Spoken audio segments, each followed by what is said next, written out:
ফাগুন পেরিয়ে চৈত্রের প্রহর শুরু হয়েছে। ঋতুরাজ বসন্ত বিদায় নিলেও উৎসবের আনন্দ এখনও অমলিন।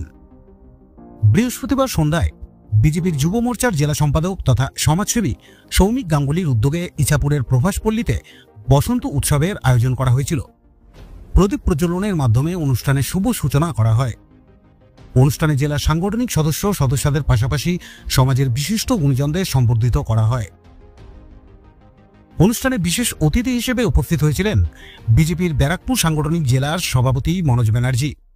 এছাড়াও উপস্থিত ছিলেন যুব মোর্চার সভাপতি বিমলেশ তিওয়ারি, বিজেপি নেতা তথা সমাজসেবী প্রিয়াঙ্গু পাণ্ডে, হিন্দু জাগরণ মঞ্চের জেলা সদস্য রানা চক্রবর্তী, সমাজসেবক ডক্টর মহাবীর ব্যানার্জি সহ প্রমুখ ব্যক্তিরা। এটা রঙের উৎসব।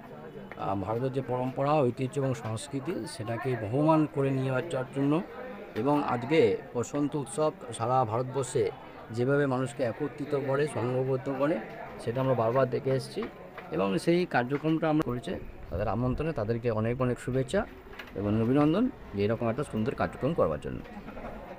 আজকে আমরা বসন্ত উৎসব করেছিলাম, যা সম্প্রীতির উৎসব, যেটা হচ্ছে সকলের মিলন ক্ষেত্র, মিলন উৎসব। সেটার জন্য আগামী দিনে আমাদের আসছে রামনবমী। শান্তিপূর্ণভাবে যেন আমরা সব জায়গায় সকলকে আমরা রামনবমী করতে পারি, সেটার জন্য সকলকে একত্রিত করে এই হিন্দুরা আমরা একসাথে হয়েছি।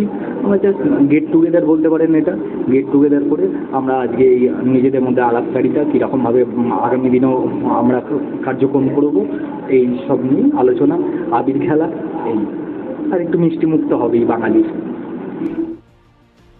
ঋতুচক্রে বসন্ত বিদায় নিলেও আবিরের ছোঁয়ায় সম্প্রীতির ও ঐক্যের বার্তাই বহন করে এদিনের অনুষ্ঠান।